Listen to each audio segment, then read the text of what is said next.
மச்சான் அன்னைக்கு மேல என்ன ஏமாத்த கூடாது. எது எடுத்தாலும் ஆளுக்கு போய் சரி. சரி ஓகே.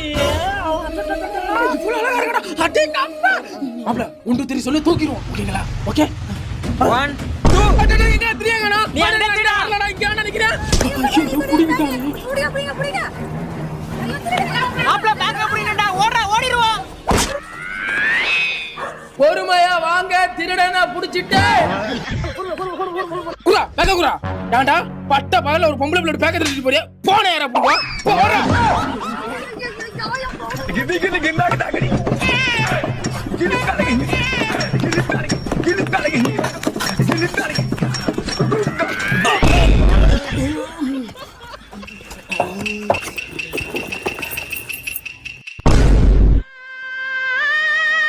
எது எடுத்தாலும் ஆளுக்கு பாதி சேரிங்க.